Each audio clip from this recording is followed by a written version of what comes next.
Mains वाले बच्चों को किस तरीके से तैयारी करनी है।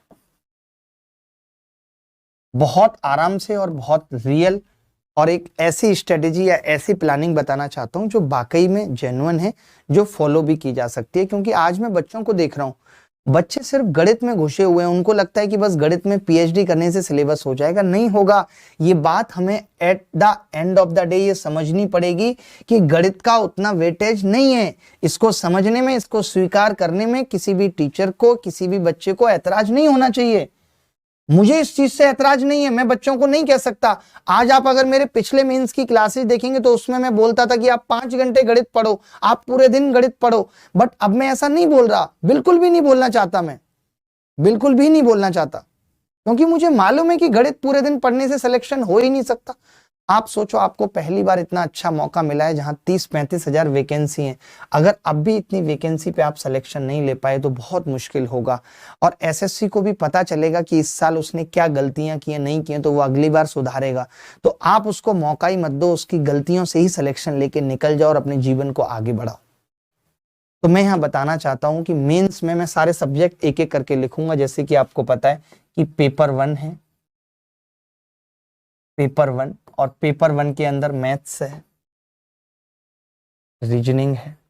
बहुत जेन्युइन बातें बताऊंगा। अगर आपने वो बातें मान ली तो आपको सेलेक्ट होने से कोई नहीं रोक सकता। ठीक है, मैंने कहा पेपर 1 में, जिसमें मैथ्स के अंदर रीजनिंग और ये है, और उसके बाद पेपर 2 है।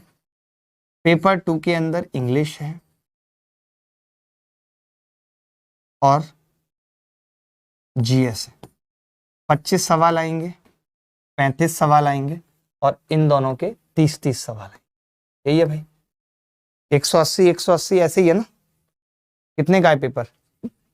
60 दिया या 30 सवाल। जीएस के 25 ही हैं।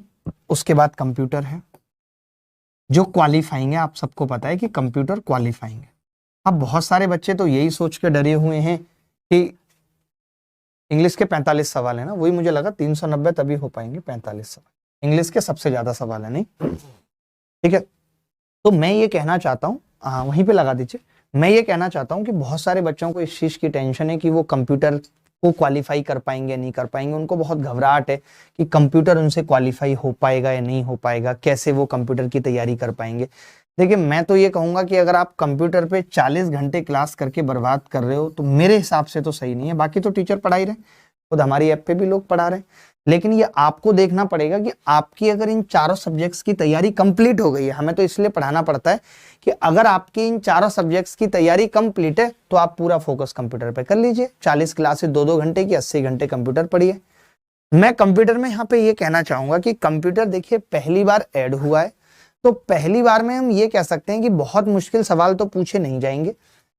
कंप्यूटर का अगर आप किसी किताब से सारे प्रीवियस ईयर क्वेश्चन निपटा लेते हैं 3 दिन के अंदर, आराम से 3 दिन बैठें और कंप्यूटर के सारे प्रीवियस ईयर क्वेश्चन खत्म कर सकते हैं, वो कर लें। या फिर कंप्यूटर की एक पीडीएफ हमारी टीम बना के दे रही है, एक PDF with most expected questions, जिसके अंदर थोड़ी बहुत थ्योरी भी है। मोस्ट एक्सपेक्टेड क्वेश्चंस अगर आप ये पढ़ लेते हैं तो भी आपका क्वालिफाई हो जाएगा। इसमें भी बहुत सारे क्वेश्चन हम दे रहे हैं। बट मेरा ये मानना है कि कई बच्चे ऐसे होते हैं कि 4 यूट्यूब चैनल से भी कंप्यूटर पढ़ रहे हैं। उनको लग रहा है कि कंप्यूटर की मैम बड़ी अच्छी है, चलो इसी बहाने कंप्यूटर पढ़ लेते हैं। भाई कोई फायदा नहीं होगा। अगर तुम्हारा सिलेक्शन हो गया तो मैं ये समझाना चाहता हूं कि कंप्यूटर के लिए अगर आप पीडीएफ से, आप किसी किताब से पढ़ सकते हो, रट सकते हो, PYQS निपटा सकते हो। क्योंकि इससे पहले भी चाहे बैंक का एग्जाम रहा हो, चाहे दिल्ली पुलिस, ऐसे कई सारे एग्जाम्स थे जिनमें कंप्यूटर बहुत आता है। मेंस की बात कर रहे थे कि मेंस में मैथ्स से 30 नंबर का, रीजनिंग है। तो मैं ये कह रहा था, देखिए जितने भी बच्चे एसएससी की तैयारी कर रहे थे, पैटर्न का डेट आने से पहले, नोटिफिकेशन आने से पहले, मैं ये मान सकता हूं जिनका भी प्री क्वालिफाई हुआ है, भाई एक बात बताना सही कह रहा हूं कि नहीं, जिनका भी प्री क्वालिफाई हुआ है, क्या मैं ये मान सकता हूं कि उन सबका, जिनका भी प्री क्वालिफाई हुआ है, उन सबका गणित का एक बार सिलेबस कंप्लीट था? मैं ये मान सकता हूं एक बार सिलेबस कंप्लीट था या नहीं था? उन सबका सिलेबस कंप्लीट था। जब उनका सिलेबस कंप्लीट है तो वो बार बार सिलेबस ही कब तक कंप्लीट करते रहेंगे? उनको सिर्फ और सिर्फ 2 घंटे पर डे प्रैक्टिस की जरूरत है। 2 घंटे पर डे प्रैक्टिस की जरूरत है उनको। वो मॉक टेस्ट दें लेकिन मॉक टेस्ट अगर वो दे रहे हैं तो कंप्लीट मॉक टेस्ट दें और उसी इंटरफेस पे दें जिस इंटरफेस पे एसएससी पूछेगा। अब हम ये भी कोशिश कर रहे हैं, मैं अभी कमिट तो खैर मैं आपको पता ही है कि कर ही देता हूं जोश में आके, मैं ये कमिटमेंट भी करना चाहता हूं कि मैं खुद चाहता हूं कि हम एटलीस्ट ये जो प्रैक्टिस सीरीज है ये हम खुद चला दें। 30 क्वेश्चन प्रैक्टिस सीरीज यूट्यूब पे, 30 क्वेश्चन प्रैक्टिस सीरीज हम चला दें जहां पे बच्चों को बहुत फायदा हो, मेंस वालों को। इससे ज्यादा देखिए, अब सिलेबस बार बार खत्म करने से कुछ नहीं मिलेगा।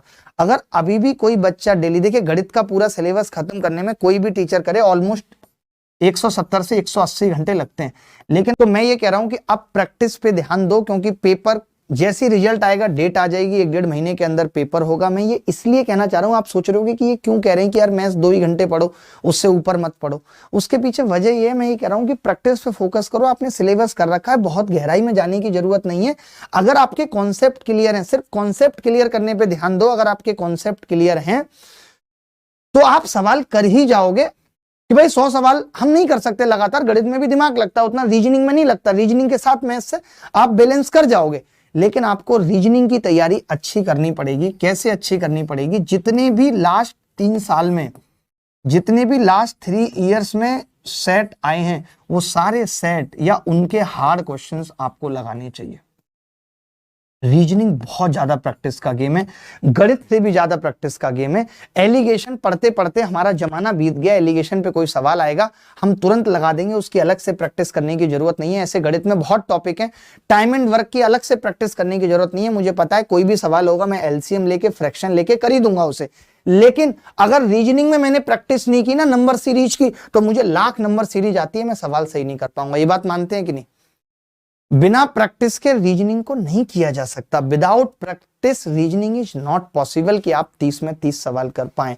तो आपको टारगेट बनाना पड़ेगा कि मैं रीजनिंग में भी 30 के 30 सवाल करूंगा, गणित में भी 30 के 30 सवाल का टारगेट बनाता हूं। लेकिन इसके लिए ऐसा नहीं करूंगा कि मैं 4-4, 5-5 घंटे गणित पढ़ रहा हूं। अगर मैंने 4-4, 5-5 घंटे गणित और रीजनिंग पे ही खराब कर दिया, तो ना तो मैं ये इंग्लिश जो 45 क्वेश्चन आ रहे हैं 135, सबसे ज्यादा वेटेज इंग्लिश का है, सबसे ज्यादा ध्यान देना इंग्लिश पे चाहिए हमें। क्यों चाहिए? क्योंकि हम सब मैक्सिमम लोग, इंग्लिश हम सबकी वीक है, हम रूरल एरिया से आते हैं, इंग्लिश में हमें मन भी नहीं करता पढ़ने का। लेकिन कैसे करेगा मन में, ये भी बताता हूं आपको। मैं एक हिंट देता हूं, जैसे इंग्लिश पढ़ने का आपका मन नहीं करता, तो टारगेट बनाइए कि आज मैं नाउन कंप्लीट करूंगा और जितने भी नाउन के भयंकर कॉन्सेप्ट हैं वो सब खत्म करूंगा। और अगर मैं ये कर पाया तो मैं अपने आप के लिए रिवार्ड दूंगा। आज मैं आइसक्रीम खाऊंगा, या मैं आज कोई कॉमेडी शो देख लूंगा, या आज मैं किसी कॉमेडियन की वीडियो देख लूंगा।